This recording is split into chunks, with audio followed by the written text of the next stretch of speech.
We're good.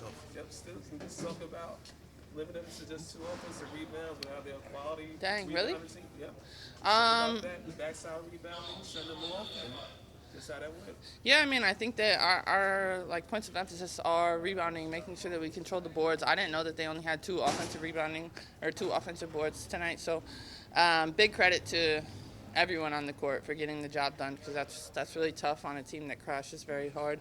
But we're happy, we want to keep building, keep focusing on ourselves, and that's what we've been doing since we got back from the long road trip, and now we'll do it once we go back on the road tomorrow. Breanna, first of all, love the Ruby back to school video. That was great.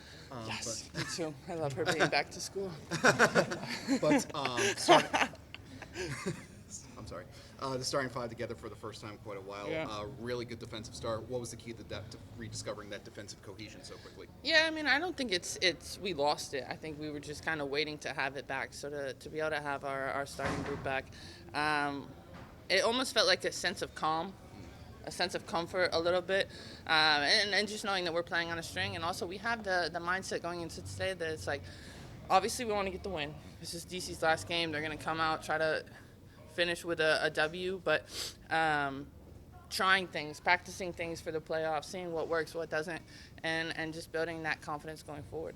How important was it just, I mean, like, you have Emma Meesseman coming off the bench. She's such a good player, which is kind of insane. But in the third quarter, we saw, like, how she can be a momentum shifter, her and KB, after, like, midway through the third quarter. I guess the lift that they provided. Yeah, absolutely. I mean, I think once whenever DC called that timeout, we really went in it, and I went to both of them, and I was like, that was you guys. You guys changed the momentum for us, and that was huge. But just when they're both confident and aggressive, I think that Emma's really finding her spots and figuring out where she excels best on this team, and KB is taking what the defense gives her, whether it's an open three or ripping and getting to the basket. Stewie, you talked about how this game was about discovering what you liked and what you sort of don't like getting into the playoffs. Can you just take us through what those things are? Like what worked and what didn't? Yeah, I mean, I think we're just trying some different things offensively, putting people in different spots, seeing how that goes. Knowing that, like, the controlling the boards and the no live ball turnovers, like, that's a non-negotiable. That needs to happen throughout. We need to be better with the turnovers, especially live ball. And then I think also defensively, just seeing what schemes work. Are we going to be aggressive in ball screens? Are we going to switch? Like, who's best at what, and game planning that going forward. The offense started a little bit stagnant, and you guys were on the perimeter a bunch, but then Sabrina really started to find those cutters. Yeah. What dynamic effort does she bring, and how does that just open up the rest of the movement? Yeah, I mean, it was great to have Sept back. Obviously, always tough when a player like her is out. But I think what she brought us is just really people having to respect her everywhere she is, and a different scheme of fighting over a ball screen rather than under. But the way that she was hitting the pocket, she hit me on a few great dimes that I missed some bunnies. But just that kind of chemistry and awareness for the back cut, like, that's what we're going to be building going forward, and haven't had that in a little while. Yara had that big cheer from the crowd when her turn, and y'all wanted her to get that bucket. You talk about just that whole reaction there. Yeah, I mean, listen, Nee's a huge part of this team, and what is, like, the most exciting part is, she's someone who's gone through injuries a lot. She knows what it is, but she continues to show up, and she continues to do whatever she can to get back on the court for the team. So even though tonight her minutes were limited, like, it was still just a big hurdle for her, but for all of us to be able to be there cheering her on because she's worked so hard to get back. How would you assess the team's defensive efforts as you look to finish the season out strong, and what are the keys to getting back to that defensive identity that championship? Yeah, I mean, I think that honestly, it's been building. Even the losses on the road, like, we felt like second half of Valkyries, really Seattle, we were up and in and playing on a string. Knowing that sometimes defensively, when you're weak side, you're putting yourself out of position, but you're there to have your teammates back, and then you have to trust someone else is going to have yours. So I'm excited for where we're going. It feels like it's really coming together, and especially playing at home and being able to be aggressive defensively, it really gets the fans into it. You talk about things coming together, but with, now that everyone's finally healthy, do you think having only one more regular season game left is enough for you guys to just reestablish everything that you need? Yeah, I mean, listen, we're not trying to do anything crazy. The chemistry's there. It's just like getting the reps, and we'll have it between practice and games and stuff like that. And it's just knowing that whether we make mistakes or not, we're gonna be on the same page and be able to cover up one another's mistakes on the court. So I'm excited. I'm excited for the road trip. I'm excited for more opportunities just to have our group and really play. And listen, go on the road for game 1 of the playoffs and do what we do. Breanna, when Picture question, just where have you felt Natasha Cloud's impact the most throughout the season, and what do you most need out of her during the playoffs? As someone who's new to your group, but obviously the championship experience. Yeah. I mean, I think really her energy and her effort, and I think that, she's one of us that took it personally that our defense wasn't where it needed to be, and she's going to be someone that's really disruptive and up and in the other team's best guard and making it a tough night for them. So to have her kind of leading that and just bringing us energy on both ends, it is a domino effect for everyone else. Breanna, when it comes to you dropped a subtle post right before the game. I know the fans should be expecting something at 10 a.m. tomorrow. Yep. Could you just talk about that release real quick and just talk about your appreciation for the fans and fan appreciation? Yeah, absolutely. I mean, starting with the fans, it's incredible. I feel like tonight was one of the loudest nights we've had. I feel like I also say that every single night because it's hard to really tell which one is the loudest. But, it was important for them, this win. And they've been riding with us through the good and the bad of the season, and we're really excited for what we're going to come and know that they're going to be right alongside with us. And as far as my drop, hats are restocking, so hopefully they get it. And then there's a T-shirt dropping too. Breanna, when Sandy was asked about the three-big jumbo line. Mhm. We didn't get to see it tonight. Yep. I guess I'm just curious, how much are you looking forward to it, and what do you think is going to have to happen in order for that lineup to Yeah, I mean, I think I'm definitely looking forward to it, just trying some new things and seeing what's going to work, and is it going to be game 1 of the playoffs or game 2 or that type of situation. But just knowing that we'll be able to really have a very big lineup at some point, but making sure that we give each other space while we do that. Doug, Stevie, how much did it help you guys have some experience? You got to win at least one game on the road each series to win another title. Yeah. Have this group that's been through this, battle tested. How much that helped you guys? Yeah, no, I mean, I think that our what we had to go through last year and really just in years past, the experience of winning on the road is something that we can all take with us going forward. Like, we know it's going to be loud. We know nobody's going to be cheering for us, and embracing that. I think this team, as of late, we're just embracing where we are and not where we wanted to be or where we were. We're just focused on being here right now, and that's a 5th seed. And so that means we have to go into someone else's house and get a win. Thanks, Stewie. Thank you. I mean, just trying to read the game, and, I think coming back, it was like I wanted to kind of have a point of emphasis of getting my teammates, feeling confident and going again. I know, obviously, with my absence, scoring, three-point shooting, all that, but also it's just, to get everyone else going and feeling good and feeling confident going into the playoffs. And I knew I'd have a great opportunity to do that with the way the defense was playing me, and felt like I know I can shoot the ball, and I don't need to go out there and prove that. I think it's more I wanted to get Stewie going. I wanted to get Emma going. I wanted to see JJ continue to get her looks, and feel like I try to do that to the best of my ability. Sabrina, tonight, first of all, welcome back. Coach Brondello has often spoken about how last year's formation of chemistry and the title run itself and everything you went through last year will pay off this time around. So from a player's perspective, how will last year's development and chemistry and trials pay off in a year like this?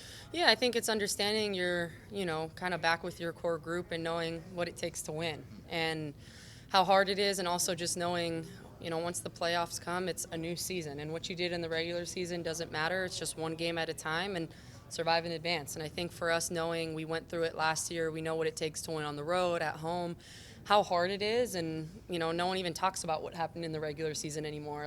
Especially last year, right? Minnesota beat us in that series in the regular season, and then you get to the playoffs, and we were able to grind out a win. So I think there's just so many lessons you can learn about what happens from the regular season and how you can just kind of continue to learn and improve through the playoffs. And that's something we're excited about because obviously we haven't been playing our best basketball, but I'd say we're kind of knocking at the door to be able to do that with 12 players. What is your biggest focus coming into the playoffs? Like, what do you want to work on the most? Getting wins. I mean, I think it's just continuing to find what works with the unit that's out there. And it's easier said than done when you don't have that many, practice days and opportunities to do that. But at the end of the day, it's who can execute, who can do the tough things, because there's great basketball teams that are all going to be in the playoffs. And so for us, it's just making sure we can kind of hone in on our defense and doing the hard things and doing them for 40 minutes. Because when we do that, we know we're a tough team to beat. Sabrina, playoffs are when the star players shine brightest, but you guys have Emma Miesemann coming off the bench, and she would be a starter in almost any other situation. I mean, how much of a boost can she provide, similar to the way that in the third quarter she came in and kind of was that momentum shifter for you guys? Yeah, I mean, I don't know how many she had tonight, but a lot. 19. Yeah, and that's like a light day for her, I feel like, at the office.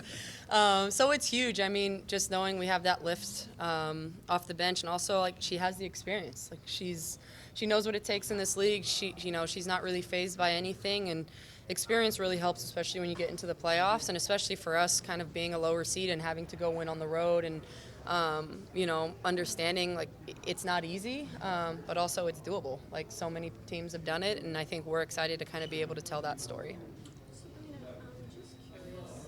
Sammy and Stewie and JJ, Emma, everyone we've talked to tonight spoke a lot about how in these last two games of the regular season, it's about experimentation.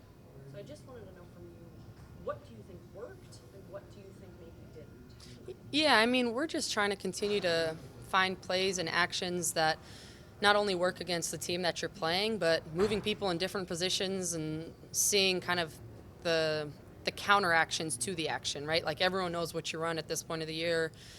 Everyone knows what I do when I come off a ball screen. It's almost like that second and third action of kind of being able to play chess and figure out how you can move people around. And, we know teams are going to take certain things away. And so it's like, how do we continue to fine tune what we want to see? And it's usually in that second and third side. So for us, it's just continuing to play around with those, bringing new plays out that we haven't ran in a while, and not worrying about if it works against the team that we're playing that night, but more just continuing to get comfortable with one another in different spots. Sabrina, Sandy talked post-game about being a defensive-minded team. Just wondering how that helps on offense now when you're not having to constantly take the ball out of the basket. Yeah, it's huge. I mean, I feel like our best offense is our transition. And so for us, it's just being active and making sure teams feel us on the defensive end, knowing when we get stops, like, we're the best team. And, we know when we get out and get easy looks and don't allow defenses to get set, it just helps all of us get easier looks. Like I don't get trapped, and other people, it's like when you have to take the ball out of the net and walk up the ball up the floor, and defenses can just get compact and get into their schemes, it makes it really difficult. And so for us, that's always kind of where we hang our hat, is trying to be the best defensive team. And now that we got, everyone here, I feel like that's what we're aiming to do in the playoffs. Sabrina, I want to ask you about with Sonia Centrone, the terrific rookie season that she's had, played on the same team at All-Star Weekend, defending her. You talk about have you been such a guidance to a lot of young players whenever they reach out to you, and just in general. Talk about just not only defending her tonight, but her rookie season and the person that she's really become as well too. Yeah, I mean, I'd say she's probably had one of the best rookie seasons. I think just that you could really ask for. Like, she's done everything. She defends the best player, the best wing when, on the defensive end, and then she comes down on the offensive end and is averaging great numbers while also just being poised. Like, she never is in a rush. She just kind of reads the game, and I'd say it's probably well beyond her years. Like, she doesn't look like a rookie when she's playing, and I think sky's the limit for her. And when you talk about great rookie seasons, you got to put her in that category with a lot of the greats that have been in this league that have had extraordinary rookie seasons. And this rookie class is super strong with her teammate there as well, Kiki. And just proud to see how they've grown throughout this entire season. And nothing felt like too big or too small for them. They took every game. They continue to learn. And, I mean, they have so much great basketball left to be played. And that team's going to be really good. Like, they're young. They're going to be a really good team. And excited to just continue to see their growth. A few more? Stewie was just here and said that she blew a couple of assists for you. But just that two-man game, getting back to it, how comfortable is that, and how would you assess where she is now that she's a couple of games back from injury and just building up? Yeah, I've cut her some slack, but I'm going to be coming down hard on her if she keeps missing them.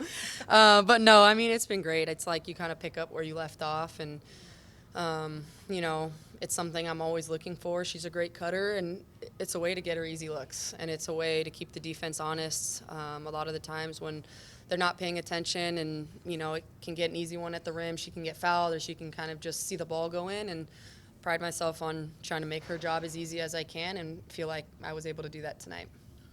Seb, Coach Brundello has talked about, you know, build them up, build them up, build them up, especially coming back from injury. So in your eyes, in your ideal vision, what does being fully built up look like, especially with time of the essence at this point with only one game left?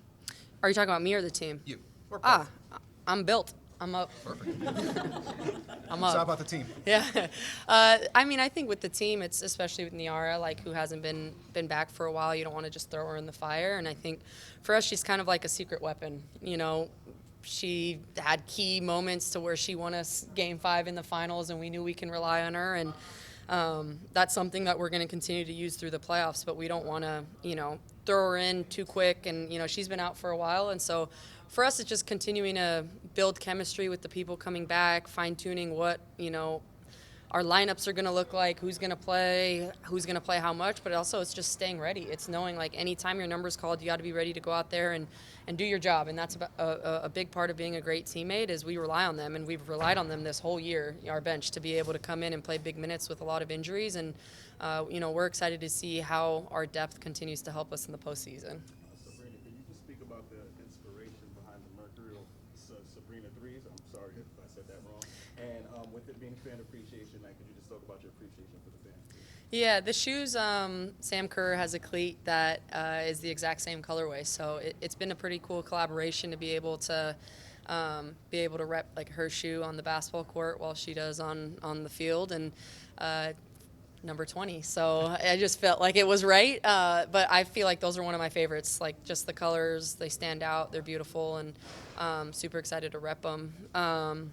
Fan Appreciation Night, I mean, it was amazing. Like, I never take for granted not being able to play here, and, you know, every time I'm not and I'm out, especially these, like, last few games, like, it hurts. Like, I love being able to play in front of this crowd who supported me from my rookie season through all the highs and lows, and you know, it's kind of like what you do it for. You show up, you play, you see a lot of kids, they come up, they run, they hug you. Like, it's kind of why we play the game of basketball, and why I play is to continue to give back to the next generation, and being able to do that here in Brooklyn and see how the fans have just grown and supported us. I mean, it means the world. We wouldn't have won a championship without them. We wouldn't be in this position and have grown into this organization that we have without our fans. Speaking of that, I know you had your foundation's clinic yesterday. I just wanted to know how that went and what you got out of it and what you thought the young people got out of it.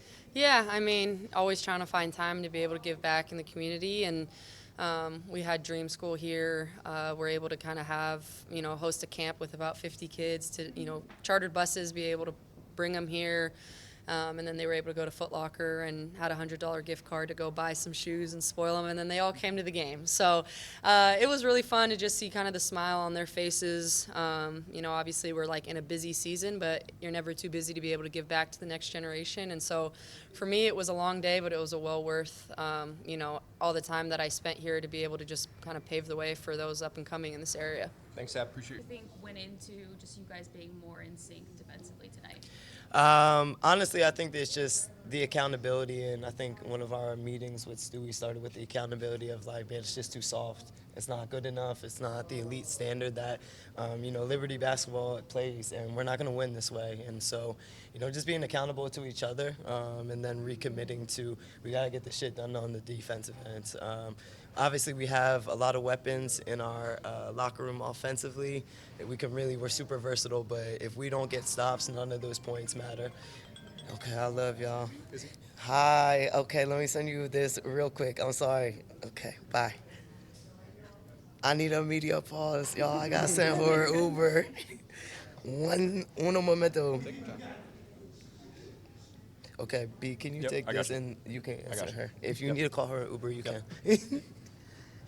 Sorry, gentle puppy. I'll just, Did I finish your question? Yeah. You were talking about the defense, and I think you covered everything. Yeah, You're essentially good. it wasn't good enough. Yeah. and I wanted to just continue that line of questioning where it does feel like you guys have started to turn a corner, dating back to the middle of the road trip. Yeah. And how have you felt about the defensive switches in philosophy, and maybe switching less is actually a better question, but in Yeah. terms of maintaining that accountability and just everyone taking ownership of their Yeah, I think first and foremost we have a healthy roster for the first time since like the beginning of the season, so that presents a different lineup and a bigger lineup to start with, and a really good defensive lineup. So that recommitment to each other was, I think, the biggest gap. Honestly, we had like long film sessions that were like an hour 15 of just like going through our defense and being like, this is where we're not in the gaps, this is where we're not in our make, this is where we're not taking ownership of our own personal matchups. And so when you're able to hold accountability in the locker room like that, it shifts things. But when you're able to have your full team back and really start working on your chemistry, we have a big lineup that we can throw different looks at different teams. So we might switch, we might play zone, we might hedge, we might not. We just have a lot of different looks that we're able to make or to give other teams, and so that's what tonight was. And then Chicago will also be. It's really just trial and error with us of us trying to find our chemistry again. Natasha, Fan Appreciation Night in full swing. What is your message to the fan base, particularly the quote, in your words, the Mayweather fans who might have, not stuck with the team at this point? Yeah, man, don't start coming back when we start winning. We go deep into this playoff run. No, I'm just playing. Fan Appreciation Night, though. I've been super thankful for my time here in New York, and even before I was actually on the Liberty team, I always appreciated coming in. I felt like I was always given love here and appreciated for the player that I am, the dog that I have in me. I feel like it's a similar dog to what everyone feels here in New York. So to wear Liberty across my chest and to understand that I represent this great community, this great crowd every single night here in Barclays, that means a lot to me as a player. It means a lot to our locker room, and so I hope that the fans know as much as they love and appreciate us, that is reciprocated and that feeling is super mutual. And so we go out here every night, not only for like ourselves and what our jerseys say, but also for this community and this fan base that deserves their players to play the hardest that they can every single night. Hey, Tosh, on that same topic, I mean, there's still more important center games to play, but Yes. today wrapped up your regular season. For sure. First time as a Liberty player. Just how do you sum it up, and what's the experience, everything you're doing? Man, every time that I get called out here in Barclays, a thought goes through my head of like, man, I can't believe that I get to play here every single night. It's a blessing that has come across my career. I'm very thankful to be here, thankful to be in a city that welcomed me and my family with open arms, because it wasn't only just me, y'all welcomed Izzy as well. And so we really just found a home here together, and it's been a beautiful regular season, but we're ready to get into the playoffs, and this is when like your competitiveness and all that dog, I'm salivating waiting, and I can't wait to play here in front of this crowd in a playoff game too. Natasha, Sorry. back in 2023, you were part of the Mystics team that dealt with their fair share of Yeah. injuries, especially the players coming back for the playoffs. For sure. Are there any lessons learned from that you think you can translate with this team now facing a similar situation? Yeah, absolutely. Even in that 2023 season, I think me and Brittany Sykes took a lot on our shoulders. Shakira Austin was out for that season, which was a huge loss for us. But in that time, we really just understood what it meant to like just be a gamer and have that next woman up mentality. And no one's going to feel sorry for us, so there's no feeling sorry for ourselves. And that was really my mentality, even going through this year with the adversity of like, just being honest, no one fucking cares. Like, we won last year. Everyone is hoping that we're beat up. Everyone wanted that target on our back. So for us, it was just, we got to stay the course. We got to weather the storm. And we're going to be where we want to be when we get to playoffs, and that's where we are now. Thank you. When it comes to the defense, it's the commitment to one another. I'm just curious if you can explain to me what that means. The commitment to one another. I think the commitment to knowing our own personal matchups, knowing player personnel through and through, being there. If a ball screen's involved, it's not just one person's job to get over it. It's then the two people within the ball screen to be able to handle that. If it gets through that ball screen and those two people, then it means the back end and the MIG being there for one another. Just being on the same string, essentially, is like, I feel like a lot of times, even the beginning of the game today, like we let our post players play way way too much one-on-one, and we weren't in their gaps. But as soon as we congested and closed up those gaps, we started seeing turnovers, we started seeing our offense get out, deflections, all of those things. So when I'm talking about like committing to each other, first and foremost, our own personal matchups, but then collectively, like being there for one another if someone gets beat. Like that's what it means to be on the same string on the defensive end and committed to each other on the defensive end. How does the Sky prepare you for the playoffs next game? I think the Sky prepares us in a lot of ways. Washington prepared us in the versatility, especially of their post players, but now I think that Chicago prepares us a lot, especially with the rebounding, man. Like they had us the last game here. They really took advantage of us on the rebounding, and luckily we have our whole team back and we have that size back that comes. But just to prepare us for a big Phoenix that we're going to see this weekend, we have to be ready to secure those rebounds and possessions, full defensive possessions with rebounds, and I think Chicago is one of the best teams to prepare us for that. A few more? Tosh, tonight was the first time in a while the traditional starting five has been around. Yeah. So what did that feel to be together on the court again, hear your names called all together, and how easy was it to rediscover that cohesion together, particularly on the defensive end in the first quarter? It was really good to have everyone back, even Niara back today. Just really like makes all of us happy. They've been working their asses off, so to have Sad back in the lineup today too was huge. We're used to each other, finding each other's chemistry and just really figuring out how to get everybody involved in the offense is our biggest thing because we have so many weapons, right? And so when something's working, you don't want to go away from it, but you want to make sure that everyone's involved. And so for me, like next game, I have to get Leo more involved. I have to get Sad more involved to make her feel comfortable. But the chemistry is there. That's the selflessness of this team too, is that nobody cares who scores as long as we're scoring the ball and getting stops. It's just about winning games. So, but we're going to be most disruptive and we're going to be most effective when everyone is a weapon offensively, and then we're getting stops defensively as well. Yeah, that actually was going to go perfectly into what I was going to ask about, just the nuances and how comfortable you feel, just given the situation of the team this year. Yeah. How comfortable do you feel with all timing, chemistry, and maybe when in the season did you reach that point where you're like, okay, I feel like I have a handle on this group? Honestly, I think when we started, I think we had a really great start, and then obviously the injuries came, and with the injuries comes different lineups, different rotations every single night. So with that adversity came some frustrations, but through the frustrations and your failures, you learn a lot about how to handle like those successes, and then moving forward when you come into those situations of like tight games and you got to execute, you're just more prepared for those moments then. So I feel a lot more comfortable now than I did in the heat of the storm, but in the heat of the storm, you really just try to keep your poise and your composure. But right now, I feel very comfortable with our offense. I feel like I know what players want, what plays when we need to get JJ involved. Like tonight, we needed to get JJ involved in the second half, and she had a really great second half, but she's such an important piece to what we do. So we have to just be super conscious of making sure everybody's involved in touching the ball, and that's going to win this game. There's nothing more like beautiful than seeing a stat line and seeing everybody involved from top to bottom. How much of a cheat code can it be that you guys have Emma Bieseman coming off the bench for you guys in playoffs? Boy, it's going to be an X factor. Just wait. It's going to be huge. Like, we can play big, we can play small, play versatile. If anyone's kind of not having an off, Emma can come in, and it's just, she's a huge weapon. She's so smooth, she's so finesse, and she really just makes this offense a lot better. Thanks, Tosh. Appreciate your time. Appreciate y'all so much. Thank y'all.